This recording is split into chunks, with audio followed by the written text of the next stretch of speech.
So, continuing on for the chapter Resolving Conflict in the Workplace.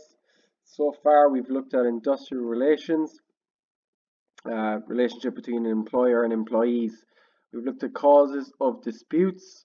We looked at trade unions as a way of kind of representing employees and also representing employers.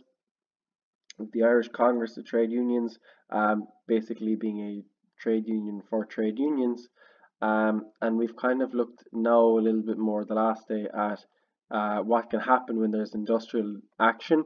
So we've looked at strikes here and other kind of variations of strikes, both legal with our legal types of action, all-out strike, industrial go slow, work to rule, token stoppages, and overtime bans. And we've looked at the illegal, unofficial strike, wildcat lightning strike, and political strike. With political strike being striking against a government. And that's just a further explanation on unofficial. Next thing we're going to look at, and today will be quite short, we're going to look at basically what happens when there's industrial action, and we're looking at resolving industrial action through non-legislative. After that, by non-legislative, we're looking at resolving without going through a law process. After that, the next time we'll be looking at going through it from a legislative process, and then we're finished this chapter. So, getting into it. So, the impact of industrial action on stakeholders. So, what happens when there is action taken? Generally, it's a strike. So, what happens? There is 6 different headings there on the left. These are 6 different stakeholders. What happens to these stakeholders when there's a strike? So just for, to make it easier, I'm going to come up with an example. Let's say we have fast food companies. So, your McDonald's, Burger King, all those places. Let's just say they all go on strike. All of those workers in fast food restaurants go on strike because they're sick of their pay being so low. So Domino's, McDonald's, all of these places all go on strike. They go on strike together because of low pay. So what happens? So for an employer, so all the employers, what's the negative impact for the employer? So it obviously disrupts their business activity. McDonald's order how much food in every single week, and now because the workers got on strike, they're not selling anything. It's damaging their reputation.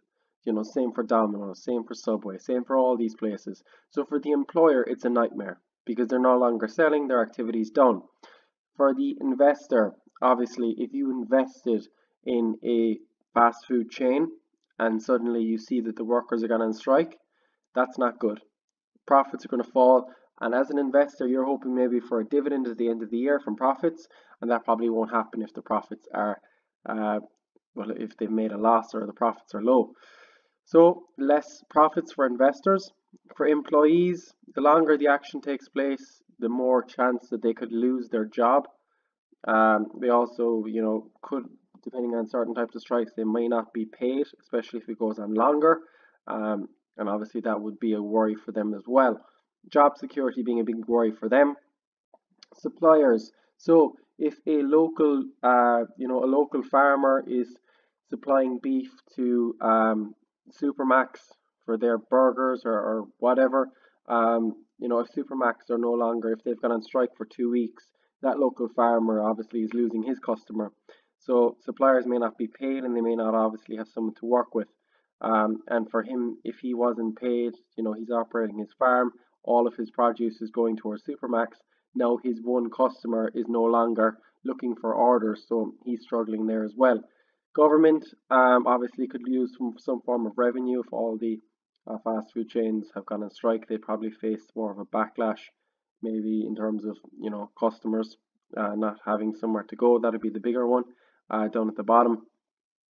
Obviously, there's so many people, thousands and thousands of people every single day purchasing from these fast food restaurants, and they have nowhere to go, and they could decide to go to a competitor of sorts.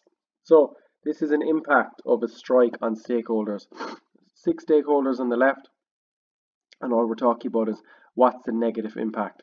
So I just want you to take down some just keywords Most of the keywords are in bold, so you're just looking at taking down. Okay, so impact of industrial action on stakeholder, you're writing down employer, negative impact equals it disrupts business activity. For the investor, the negative impact is the profits will fall, lower dividend. For employees, the negative impact is its threat to the employee's job security.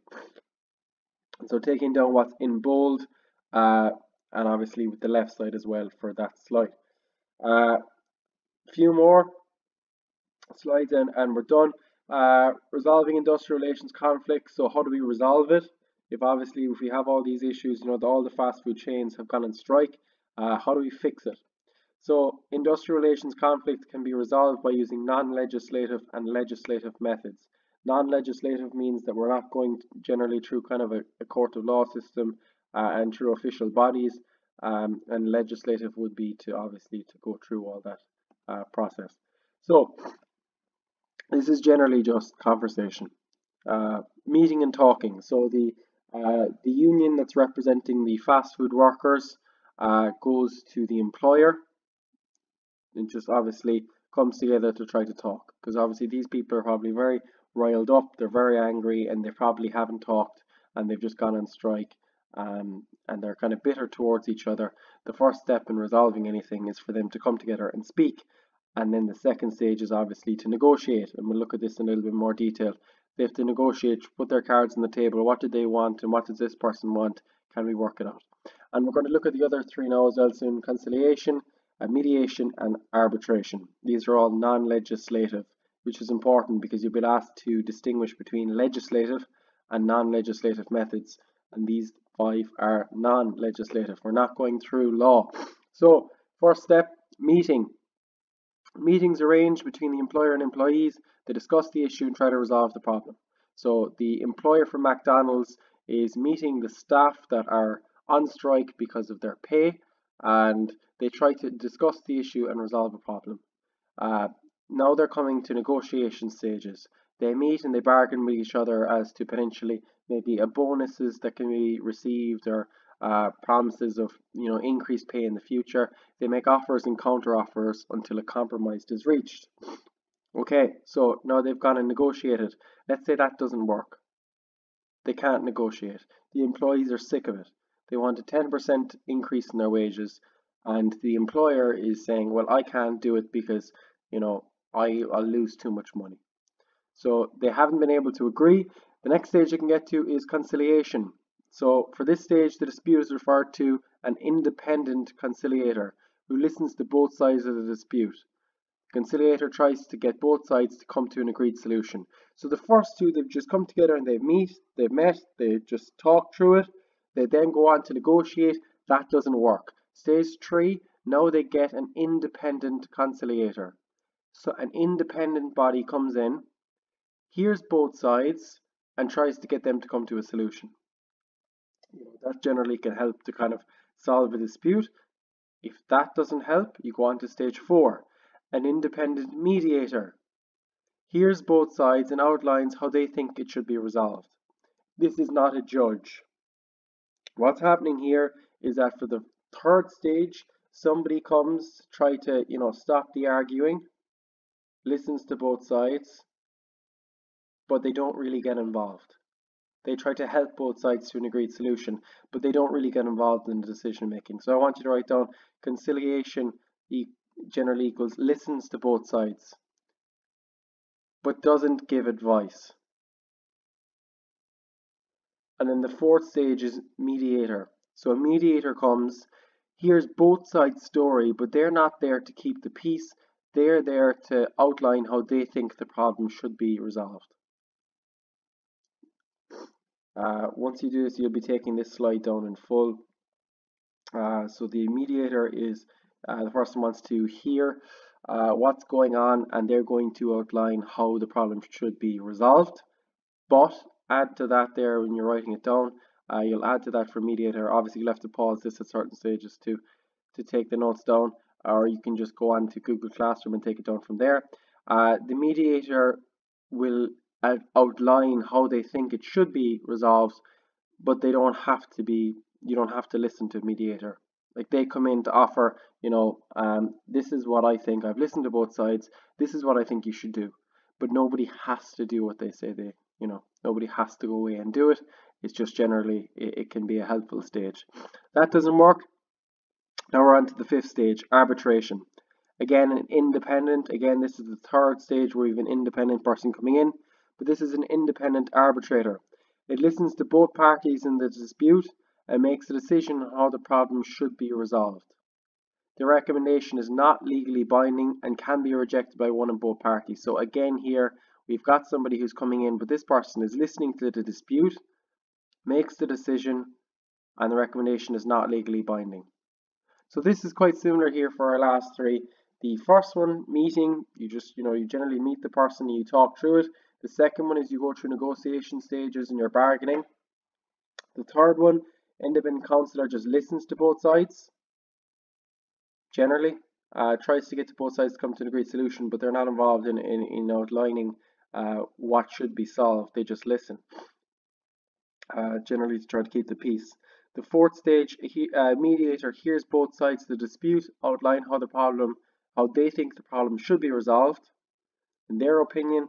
And the fifth person, again quite similar, listens to both parties, makes a decision on how it should be resolved. So this is how you should resolve it. You should increase the employee's pay by 2% instead of what they were looking at for 5. There should be a 2% increase for now. And this can be looked at again in two years down the line. This is the action that should be taken.